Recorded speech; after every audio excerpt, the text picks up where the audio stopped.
अस्सलाम वालेकुम, क्या हाल चाल है दोस्तों। मैं हूं आपका दोस्त हबीब आज़ाद। आप देख रहे हैं यूट्यूब चैनल। दोस्तों, आज की दो बड़ी खबरें हैं। एक तो यह ईरान ने अमेरिका को इतना घसीटा है कि घसीट घसीट के उसका बुरा हाल कर दिया है। अब ईरान इसको मजीद 2-3 माह तक और घसीटना चाहता है। जब तक ये मिड टर्म इलेक्शन नहीं आ जाते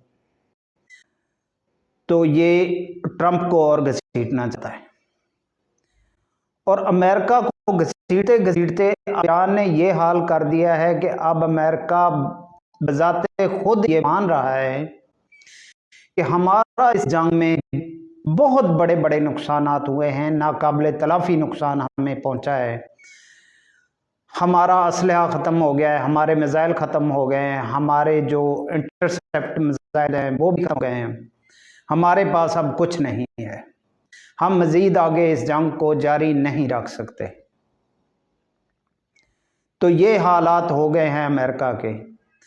इधर ईरान ने बड़ी खुश उसलूबी से बड़े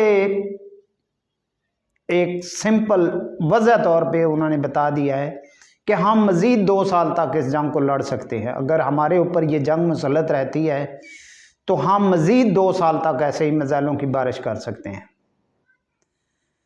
तो ये अमेरिका के लिए बहुत हैरान कुन बात थी। उन्हें लगा था कि शायद ईरान जो है वो 1-2 हफ्ते के अंदर अंदर ही हम इसको फतह कर लेंगे, लेकिन ये इतना बुरा हुआ अमेरिका के साथ कि वो अब क़यामत तक ये याद रखेगा कि ये हुआ क्या है। अब दूसरी खबर यह है कि इमरान खान को जेल के अंदर 3 साल पूरे हो गए। तो यहाँ पे आपको एक बात बताता चलूँ कि इमरान खान ने पूरी दुनिया के डायमेंड्स चेंज कर दिए हैं। इस बात में कोई शक नहीं है कि पाकिस्तान की बर्बादी भी उस टाइम से ही शुरू हुई और अमेरिका की बर्बादी भी उस टाइम से शुरू हो गई। अब इसके पीछे एक रीज़न है, एक लॉजिकल वजह है, मैं आपको अब बताता हूँ। पहले यह होता था कि अमेरिका जो था वो खुफिया तौर पे रजीम चेंज करता था, इतना ओपनली सब कुछ नहीं होता था, कुछ ना कुछ पॉलिसीज़ को हाइड किया जाता था। और जो बिलखसूस यूरोप की अवाम थी या अमेरिका की अपनी जो अवाम थी, ये जो जनरेशन जी है अमेरिका के अंदर, वो लोग ये समझते थे कि ये शायद हमारे अहदाफ हैं या कुछ ये हुकूमती पहलू होते हैं, वो उन्हें पहले नज़रअंदाज कर देते थे। अब पाकिस्तान में पहले अगर रजीम चेंज होता था तो वो कभी उन्होंने इस बात को डिटेक्ट ही नहीं किया था। अमेरिका की जनरेशन जी ने कभी उस बात को डिटेक्ट ही नहीं किया था कि ये क्या हो रहा है, कहाँ पे हो रहा है, क्यों हुआ है, ये उनकी इस बात के ऊपर तवज्जो ही नहीं थी। मगर जब इमरान खान की हुकूमत गिराई गई, रजीम चेंज किया गया, तो उसके बाद फिर पहले तो ये शुबहात थे कि ये रजीम चेंज अमेरिका ने किया है या नहीं किया। दूसरी तरफ ये था कि जनरेशन जी अमेरिका में जितनी भी यंग जनरेशन है या पॉपुलर जनरेशन है या जो तकरीबन 70% लोग इमरान खान को जानते थे, पाकिस्तान के और किसी पॉलिटिक्स को जानते थे या नहीं जानते थे, वर्ल्ड लेवल पे इमरान खान को लोग जानते थे। जब इमरान खान की हुकूमत गिराई गई तो बाद में ये अमेरिका के अंदर से भी प्रेस रिलीज हुआ था कि ये बिल्कुल साइफर भेजा गया था और पूरा साइफर का मतन शाया हुआ था। ये अमेरिका के ही अखबार के अंदर ये चीज़ फिर ओपन हुई। जब ये चीज़ ओपन हुई तो यकीन करें कि जो अमेरिका की जनरेशन जी है या ये जो यंग लोग हैं या पॉपुलर लोग हैं या जो थोड़ी बहुत सुलझी हुई कम्युनिटी है, तो उन्हें ये लगा कि यहाँ पे ये अगरचे हमारी ही अपनी हुकूमत है लेकिन इसने गलत किया है।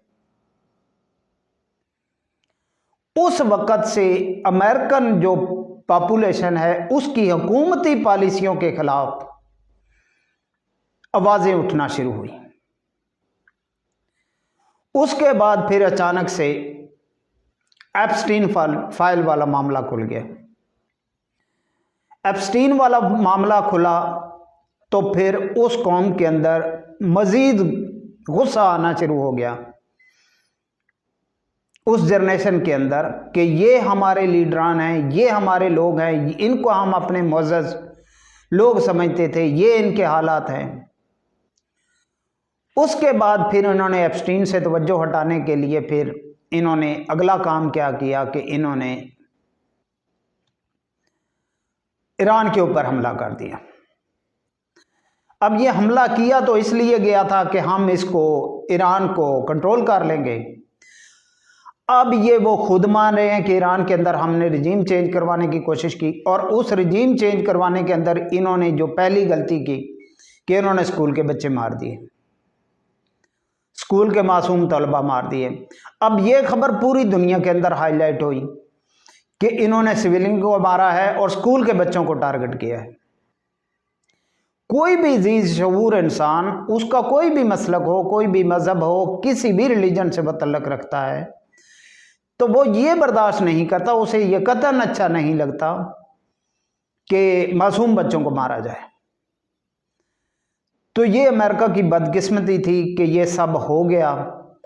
अब वो खमियाजा भुगत रहे हैं। अब अमेरिका की अपनी ही अवाम उसके खिलाफ है।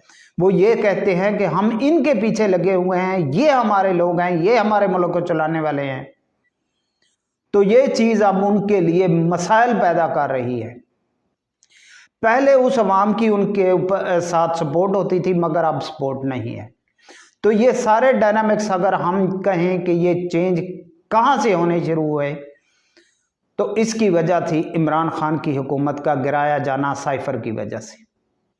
और ये एक बहुत बड़ी हकीकत है कि उसके बाद पूरी दुनिया के डायनामिक्स चेंज होने शुरू हो गए। तो आज ईरान इनको ठोक रहा है, ऐसे ढोलक की तरह ठोक रहा है, ढोक बजा रहा है। तो वो भी सिर्फ इस वजह से कि ये ओवर कॉन्फिडेंस में आके इन्होंने कहा जी हम जो रजीम चेंज करते हैं वो कमाल करते हैं, लेकिन उन्हें नहीं पता था कि कहीं कहीं पे ये रजीम चेंज नहीं होती, उल्टा गले की हड्डी बन जाती है। तो अब ईरान ने साबित किया है। तो अब यूक्रेन को भी ट्रंप ने उसके बिहाव पे छोड़ दिया है कि भाई हमारे पास कुछ नहीं है, हम तुम्हारी हिफाजत नहीं कर सकते, अब तुम जानो और रूस जाने।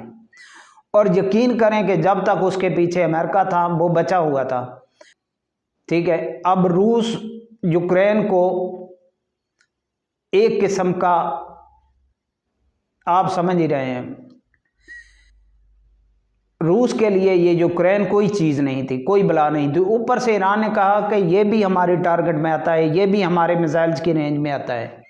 यूक्रेन अगर ये अपने राउंड के अंदर, अपनी हदूद के अंदर वापस नहीं गया, अगर इसने कोई भी किसी किस्म की चालबाजी करने की कोशिश की, तो हमारे मिसाइल की रेंज इतनी है कि हम इसको जवाब दे सकते हैं।